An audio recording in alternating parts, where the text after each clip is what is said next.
Hello दोस्तों, आप शिमला कुल्लू मनाली तो कई बार गए होंगे, मगर आज हम आपको एक ऐसी जगह घुमाने लेकर जा रहे हैं जो दुनिया की सबसे ठंडी जगह मानी जाती है।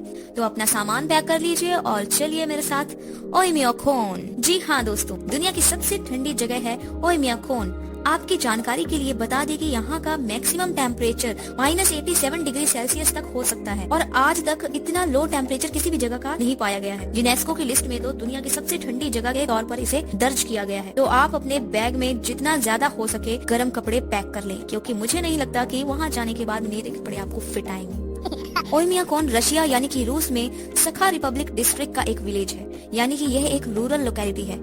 इस विलेज में मैक्सिमम 500 लोग यानी कि 500 लोग रहते हैं। मैं आपको इस विलेज की एग्जैक्ट लोकेशन बताने जा रही हूँ, बहुत ही ध्यान से सुनना। मे भी आपके लिए थोड़ा सा कॉम्प्लिकेटेड हो सकता है। जो लोग इस जगह से रूबरू हो चुके हैं उन्हें तो पता ही होगा, मगर जो लोग यहाँ नहीं आ सकते वो हमारी वीडियो के माध्यम से घर बैठे ही ओइमियोकोन की फीलिंग ले सकते हैं। क्योंकि कोरोना में घर बैठे काम करने की तो आदत हो ही चुकी है और वर्क फ्रॉम होम हो सकता है, तो घूमना फ्रॉम होम क्यों नहीं हो सकता। तो चलिए आपको लेकर चलते हैं दुनिया की सबसे ठंडी जगह पर। रशिया में एक कोलिमा नाम का हाईवे है। इस हाईवे के पास एक टोमटोर नाम का विलेज है। इट्स टोमटोर, टमाटर नहीं समझना। सो ये टमाटर नहीं, टोमटोर है। इस टोमटोर विलेज से 30 किलोमीटर अगर उत्तर पश्चिम यानी कि नॉर्थ वेस्ट की तरफ जाए तो आपको एक इंडेगिरका नाम की नदी मिलेगी। इस नदी के किनारे याना ओमियोकोन नाम का एक हाईलैंड है, तो आपको ओमियोकोन विलेज इसी हाईलैंड के ऊपर मिलेगा। इंडिया से ओमियोकोन जाने का एग्जैक्ट रास्ता और तरीका, या फिर यहाँ जाने के लिए कितना खर्च आने वाला है, ये सब अगर आप जानना चाहते हैं तो कमेंट बॉक्स में लिखें। हम इस पर दूसरी वीडियो बनाएंगे, अदरवाइज ये वीडियो काफी लंबी हो जाएगी। जैसा कि आप देख सकते हैं हम डायरेक्ट रशिया पहुंच चुके हैं, है ना कितना आसान। मेरे साथ घूमेंगे तो बहुत आसानी से पूरी दुनिया के चक्कर लगा सकते हैं। आप देख सकते हैं कितनी ज्यादा ठंड है यहाँ पर, बर्फ ही बर्फ चारों तरफ। इस विलेज का यह नाम ओइमियोकोन रिवर के नाम पर रखा गया है और यह वर्ड खेयम से लिया गया है, जिसका मतलब होता है पानी का जमा हुआ patch. Some other sources of state का मानना ये है कि ये मीनिंग गलत है। इनका कहना है कि इसका मतलब पानी का जमा हुआ पैच नहीं होता बल्कि जमे हुए झील हैं। खैर मेरे हिसाब से तो दोनों में से एक ही कॉमन चीज निकल कर आ रही है और वो है पानी का जमकर बर्फ बनना। अच्छा, एक बात तो दिमाग में आती है कि यहाँ इतनी ठंड होने का कारण क्या है। तो ओइमियोकोन के दोनों साइड दो मेन वैलीज है, यानी कि मुख्य घाटियाँ। ये वैली शहर के अंदर ठंडी हवा को फंसा देती है, जिसकी वजह से यहाँ का क्लाइमेट एकदम ठंडा हो जाता है। मोस्ट ऑफ द ईयर यहाँ ठंड ही बनी रहती है। गर्मियों में 0 डिग्री सेल्सियस तक तापमान हो जाता है और नॉर्मल विंटर में -50 डिग्री सेल्सियस के आसपास रहता है।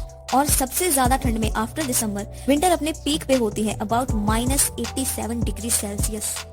OMG। सो गाइस, जब यहाँ का टेम्परेचर -52 डिग्री सेल्सियस से भी कम हो जाए तो यहाँ के स्कूल 11 वर्ष या इससे कम की उम्र के स्टूडेंट्स के लिए बंद कर दिए जाते हैं। और आपको बता दें कि इस विलेज में केवल एक ही स्कूल है। यहाँ के लोगों का घर लकड़ियों का बना होता है। लोग घर को गर्म रखने के लिए फायर का इस्तेमाल करते हैं। अगर आप ये सोच रहे हैं कि इतनी ज्यादा ठंड की वजह से यहाँ के लोगों को पॉवर्टी का सामना करना पड़ता है, तो आप गलत हैं। यह एक कॉस्मोपॉलिटन सिटी है। यहाँ हर तरह के रिसोर्सेज अवेलेबल हैं, जो कि एक इंसान को जीने के लिए काफी हैं। नहाने, खाने पीने से लेकर स्कूल, वर्शिप और स्पोर्ट्स तक यहाँ आपको सब कुछ देखने को मिलेगा। है ना कमाल की जगह और कमाल के लोग। यहाँ का टेम्परेचर यहाँ के लोगों की स्ट्रेंथ के बारे में बताता है। जैसे हमारे इंडिया में अगर नॉर्मली देखा जाए तो हम एक हफ्ते में कम से कम 5 दिन की जॉब तो जरूर करते हैं, जिसकी टाइमिंग 8 से 9 घंटे तक की होती है। मगर ओइमियोकोन में ऐसा बिल्कुल नहीं है। यहाँ के काम का रूल ही कुछ अलग है। यहाँ के लोग 2 हफ्ते काम करते हैं और 2 हफ्ते की छुट्टी होती है। छुट्टी कुछ ज्यादा नहीं हो गई? हमें तो मिलती नहीं इतनी छुट्टियाँ। खैर, इससे इनकी ठंड भी मैनेज हो जाती है और काम भी चलता रहता है। दोस्तों, यहाँ के लोग रेफ्रिजरेटर यूज नहीं करते। आखिर करेंगे भी क्यों? यहाँ तो अगर आप अपने मुंह में पानी भरकर हवा में उड़ाएंगे तो पानी स्नो के रूप में नीचे गिरता है ना मजेदार।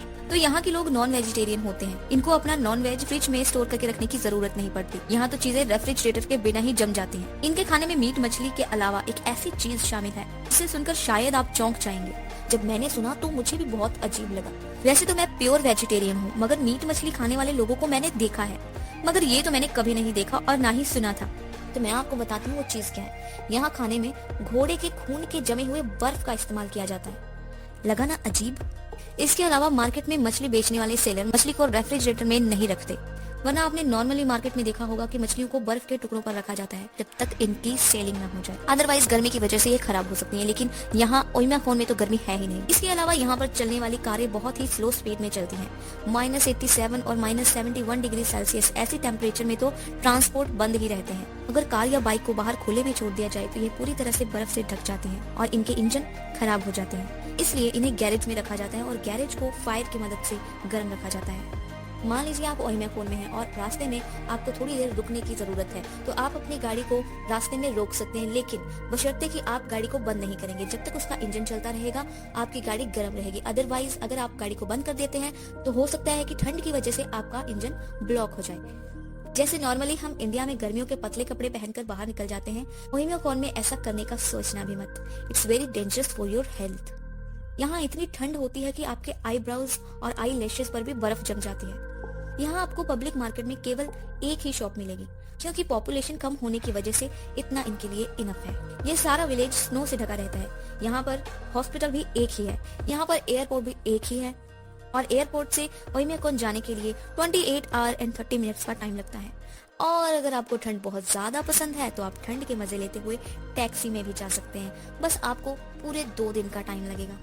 मगर टैक्सी मिले या ना मिले, बीच रास्ते में बंद हो जाए, आप फंस जाओ, पहुंच जाओ, किसी भी चीज की गारंटी मैं नहीं ले सकती। Okay, so these people also known as यकूतिया।